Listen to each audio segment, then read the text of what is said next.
Hello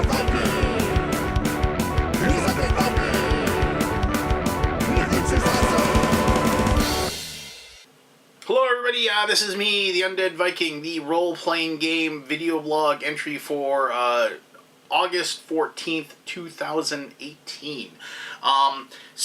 This is my first ever, well, I shouldn't say first ever, because I've done RPG blog before. But this is my first in, hopefully, my continuation. If you've watched the preceding, thing that, well, who knows what order. But basically, my goal here is that every Tuesday, I'm going to be trying to do a quick little video, whether it's 10, 15, 20 minutes or so, just talking about the three different aspects of the hobby that I'm involved in. The first one is board gaming, and other things, tabletop related, and my own personal life kind of thing. That'll be like that. The second one will be this. This is an RPG blog. We'll be talking about the ongoing D&D campaign that I'm a part of right now, telling stories, and also telling stories of past D&D campaigns and things like that, giving RPG advice. RPGs are the one thing that I really feel like I feel comfortable in telling people how to run games, and I do think that's arrogant, to an extent, because play your game however the heck you want. If you're having fun, who am I to come in and jump up and down at the end of the bed and say you're doing it wrong? The thing is that I've been playing D&D since I'm 6 years old, so literally 40 years. I've been running D&D campaigns for just as long. When I first got exposed to D&D, my older brother, his friends didn't have somebody to run the games, and of course I was a voracious reader, and I actually read all the rules of all of the how these things worked, and how if you would just all the little minutia of those rules of rolling a d20 and seeing what happens. I mean, that was what I did, and I thought it was really cool that I have an older brother who's 5 years older than me, and he and his friends let this first grader tell these sixth graders. It's no, the dragon kills you, ha ha ha. They were okay with that. So I've been playing and running D&D for a long time, and other role playing games as well. So I feel comfortable in kind of giving my advice as far as those are concerned. With this, I want to tell one story here, and there's this kind of combines with a couple different things. So recently I got an email, I think it was from Troll Lord Games, and it was just kind of a blog email type of thing, and it was a DM tips and tricks. Maybe I should do that. These are my Dungeons and Dragons trips and ticks. No, tips and tricks, and they were pretty standard, and I'm not saying that they weren't good ideas. They were very good ideas. Well, very good ideas except for one. And again, this is my opinion, and this is how I feel. This doesn't necessarily mean that this is the only way that you should play Dungeons and Dragons, but this is what I have discovered is best. So, the DM screen. Everybody's got, well, when I DM, I don't have a DM screen. It's just, I trust, well, sometimes I'll have my laptop out, so I'll have my laptop out like this, and because I'll have my map and everything on there, but I don't usually like that. I kind of like having a paper map, but regardless, but I don't have a DM screen, and the reason I don't have a DM screen is because, a lot of the stuff that I do, since I've been playing with the same group for as long as I have, there's a certain level of just trust. They're not going to go, oh, what's that map over there? They're not going to be cheating in that regard, that kind of thing. And so I have a certain amount of understanding, as far as what the players are expecting from me, and what I'm expecting out of the players. So to that end, I remember when I had a DM screen, I remember rolling dice behind it, and the monster hits, or the monster misses you, or that sort of thing, right? And so it's one of those things where, the age-old argument of, do you fudge the dice, or do you not? Well, here's my reason, and one of the tips and tricks, trips and ticks, or whatever, of that email I got was, roll the dice behind a screen, and don't let the dice determine what happens, and don't let the dice tell you what the story is going to be. Now I have a problem with that. Let me get a sip of my Arnold Palmer here. Man, that's good. Anyway, I think that the dice should, all dice for that matter, unless it's like there are certain dice where the wonderment of the player is paramount to the situation, such as clerical divination spells, where they're calling upon their god's favor. Tell me, should I do this? There's the one like augury spell that says wheel or woe or wheel and woe, that kind of thing. And there's a percentage chance that it's going to fail. And when it fails, it isn't just like, oh, I know it, my god didn't answer me or something like that. It means they get like somehow the information that the god imparts to them either gets corrupted by an evil entity or it gets misinterpreted by the cleric or whatever. So they get bad information. It's one of those things where it's like, oh, should we investigate the troll? Well, the troll will most certainly murder them because he is super powerful and mutated. And they roll bad, and the DM rolls to see if they're going to get, and so they get the answer of wheel. Yes, go. It'll be awesome. You should attack the troll. And then they run away screaming into the forest when the troll eats the halfling or something like that. And they're like, oh, what was Peller thinking? Anyway. So those rolls, keep those behind because there is a wonderment. But when it comes to combat, when it comes to like saving throws, when it comes to anything, let the dice fall where they may. That is something that I slowly came around to, that I slowly understood was just the better thing to do. And the reason why I say that is that I think that players get way too attached to their characters. And this coming from a guy that right now I'm playing the only original character left in the D&D campaign we're playing. Everybody else has been killed off. My bard remains the only person that is still rolling, and still gives, he's got a really good sense of self-preservation. But I take a lot of pride in the fact that I haven't been killed yet. Now that just means some Death Knight's going to show up eventually and just say die, and I'm going to collapse in a heap, and then it'll be all over for me. But for those of you who may have guessed, we play a campaign where there is no resurrection. If you kick the bucket, you kick the bucket. You're done. Crumple up your character sheet or save them for posterity, laminate it or something. But you'll get some D6s out and start rolling up a new character.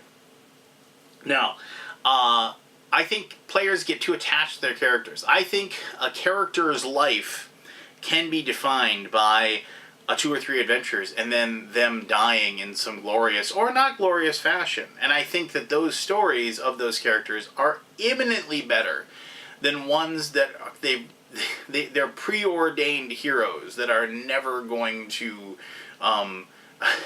end up on the fuzzy side of the popsicle or whatever. Because there's way too many times, and I've talked about this before, is that the DM will have a story, and they'll be like, okay, I'm gonna give this RPG and I'm going to roll, and this is the story. Then the giants have uncovered. This is just me, literally off the top of my head here, but the giants have uncovered some ancient dwarven relic within the mountains to the west, and they are using that dwarven relic, to power certain hill giant warriors and giving them extra abilities and powers, and they're rampaging the countryside and destroying things. So now the players have been called upon to not only take care of these hill giant marauders, but also they have to find out where the source of this power is, and they need to destroy that. But since this is ancient dwarven relic, these mountain dwarves don't want that destroyed. And so now they're going to have to work either with or against this mountain dwarf coalition, things like that. So that's literally, if you want to use that for your campaign, go ahead, use it. But that's just something I just, blah. That's a pretty basic idea. It has some twists and turns maybe in there a little bit, but it's got a beginning, it's got a middle, it's got an end. You know, and somewhere along the way, the players are going to be like having different encounters with different groups, and they're going to deal with those in certain ways. Now, me, as the DM, even though I just spat that out in like the last 30 seconds, like, I've got an idea. I want to see this adventure go from here to here. And I don't know what the players are going to decide to do, but they, need to, get to that end. And I want that story told. I want them to be excited about it. I want them to see it to the end, and I want them to do it. So now there is this weird unspoken contract between me as the dungeon master and my friends as the player characters, where we are going to work together to tell this story. And even though, yes, there's combat that is deadly, that could take their lives, and we both understand deep in our like lizard brains that like the players are going to succeed. They're at least going to succeed to get to the end of the storyline, right? They're at least going to get from here to here. Nobody wants to hear about the story and they ended up in the first village and the hill giants killed them. That's a boring story. And I've had campaigns where like something bad happened and the players got killed off too early. And that's always like, like there's a fantastic old school, 3rd edition adventure. It was called Nemorin's Vaults. If you can probably dig it up if you could probably find the PDF or something somewhere.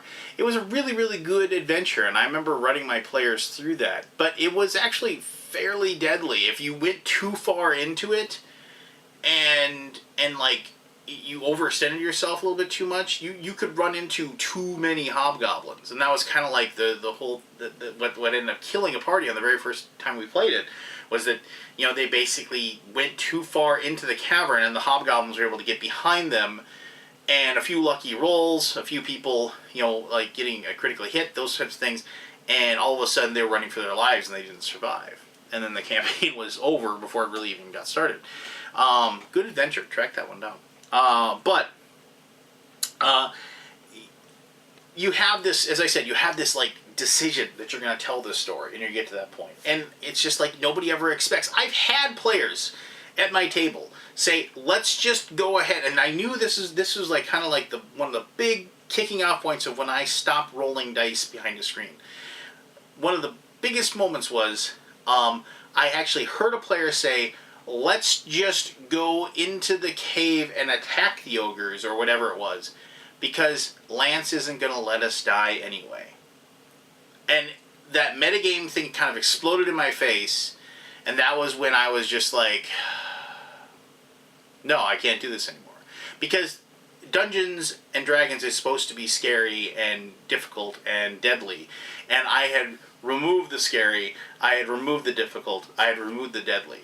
And now we were just kind of reading the story and going through it. So, ultimately what this comes back to is, I think that every single roll from the DM, except for those weird things like augury and stuff like that, where that has to be secret. Like searching for a trap. I'll roll the dice and I'll tell you if you do or do not find a trap. That's, because you have to let the players not know, right? But when it comes to combat and like it comes down to a die roll and you roll, hey, if you get unlucky and I roll 3 20s in a row, that's unlucky, but that's life. And that prompts players to actually think about their actions and think about what they're actually trying to accomplish and what they're trying to do, and forces them to be clever and forces them to think of ways out of combats that don't involve just swinging a sword.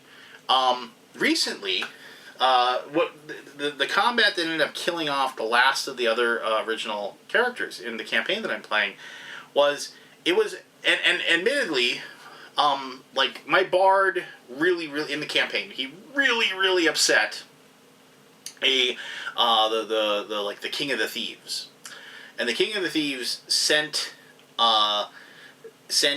his personal assassin after me, and he's been after this bard for a while now.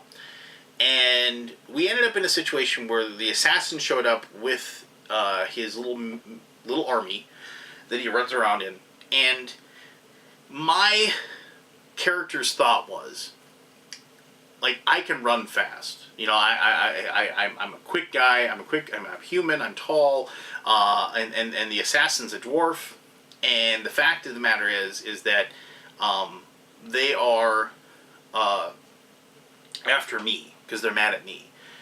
And we were in like some like bazaar, you know, like lots of tents and things around. So I said, he's after me. You guys run the other way, and I took off running. And I figured he'd chase after me, and they could get away, and then I could use I have some illusion spells and things like that. I was going to use those to like disguise myself, and then I'd be able to get away, and everything would be fine. Now the problem is that I took away. I ran off, but for whatever reason, the other party members decided that they needed to stay and fight for a couple rounds. So they kind of, and to be fair, I think that they because like the other party member was a gnome and a dwarf, and so they weren't really fast. Like they had to kind of stand and fight, and they got cut down. It was just way too many things attacking them, way too many things that they're dealing with, and they got killed. Now, it was kind of a bad situation. The DM even after the fact said, that might have been a little bit too tough. But even if I had stayed, I would have been killed easily. There would have been no way that I would have survived. Because like bards aren't a really good fighting class. I mean, they can kind of maybe hold their own against one or two people. But it's just, you know, there was like, you know, 12 other things that were fighting them. And so, but nobody was upset about the fact that their characters got killed. Because it was just one of those things. You know, even like the final blow, like the dwarven cleric, who was doing okay, and like basically it came down to a roll. He was going to be able to heal himself if the dwarven assassin that was after me missed with his attack. And then it was just like, so I remember my buddy Craig saying, I really need a miss here. And the DM, Jason, he rolls like an 18. So he hits him. And he said, I really need low damage here, because I think Craig had like, you know, 7 or 8 hit points or something like that, and the dwarven assassin is this crazy guy who uses this big giant axe and does a d12, you know, plus some damage on it. But he if he rolled low, Craig would be able to cast his healing spell, and then he'd be able to cast another spell that would get him and the gnome to safety, and Jason rolled max damage. He rolled a 12. Basically, cut the dwarf cleric's head off, and that was it. It was over. I mean, it was you know, the gnome had like a hit point left, and somebody else came up and stabbed him, and he was down, and that was that. I mean, it was like, and I was hiding, you know, and they couldn't find me, and they busted out character sheets and made new characters, but because everybody realized at that point it was just bad luck. It wasn't like. It was a tough encounter. It was an encounter we probably could have won, but you know, if a few rolls had gone the other way. But that's how D&D should work, in my opinion, and that's how role-playing games should work. But anyway, so the other thing I want to mention, this kind of went on forever. I was at Gen Con recently, and I went to Gen Con specifically this time to try to track down some role-playing games that, like, because sometimes like print-on-demand type of role-playing game companies, they actually show up with their books and what have you, and I went there specifically to track those down and to look at those things. And I'm going to do, hopefully after I get to reading, because it's a lot of reading, right? But the one that I really wanted to find was this one. This is The Sword, the Crown, and the Unspeakable Power. Now, this is a game using the system that's very much like the Dungeon World system, if you played that. But this is very much... I'm not going to go too far into this, because I want to finish reading this book and tell you about it. But this is a narrative game So there's going to be a lot of storytelling. This is the game. This is the type of game where the DM or GM or whatever, they think they're called a master caller or MC, master coordinator or something in this game. They never roll dice. The only time, and the players also rarely roll dice as well. It's the only time is when they're tested, and the person running the game will say, this happens, you need to test this skill. And they're going to roll 2d6, and then they're going to want to roll high. And as long as they roll high, then the player and the person running the game work together to come up with like a story, work up with a thing that has happened because of their success. And this game was described as being like a world of like this is for if you wanted to play kind of a Game of Thrones-esque type of game. A world of intrigue, a world with some fantasy elements to it, but just definitely about like people being able to just chew the scenery with their characters and have a really good time in creating somebody and playing a more story-driven game over a action-oriented game. And as soon as I'm done reading this, I'm about 2/3 of the way through this book. I'm going to give my review, but I'll just say right now I'm really enjoying what I've read so far, and I think this game is really hitting it out of the park as far as. And I don't. The weird thing is, it's always tough to play a role-playing game sometimes that isn't Dungeons and Dragons, right? I mean, there's like the 3 or 4 different role-playing games that everybody plays, and it is sometimes difficult to introduce a brand new system with brand new mechanisms, with a brand new world, and all those other things. But hopefully, this is something I could play at like conventions or I could play online because of the fact that it doesn't come down to a lot of dice, it doesn't come down to a lot of maps and a lot of minutia. I think this would work really well with like a Google Hangout play or something like that. But anyway, so hopefully, like as soon as I get done with this, I'm going to review this book, and it should be relatively soon. But anyway, definitely check. This comes from Wheel Tree Press, and it is like I said, The Sword, the Crown, and the Unspeakable Power. And check that out if that interests you, or look for my review and then decide if it interests you. All right, so that's all I got in the RPG world today. Thank you very much for taking the time to watch this, and yeah, until next time, have yourself an awesome day, and make sure you check out the other 2 entries from the blogs today, both the like what's going on in my life in the tabletop world, and also my miniatures world as well. Until that time, and also if you have any like weird RPGs or questions about RPGs or thoughts about what I talked about with RPGs, go ahead and give me your thoughts below, and I'll be sure to respond to those as best as I can. All right, have an awesome day.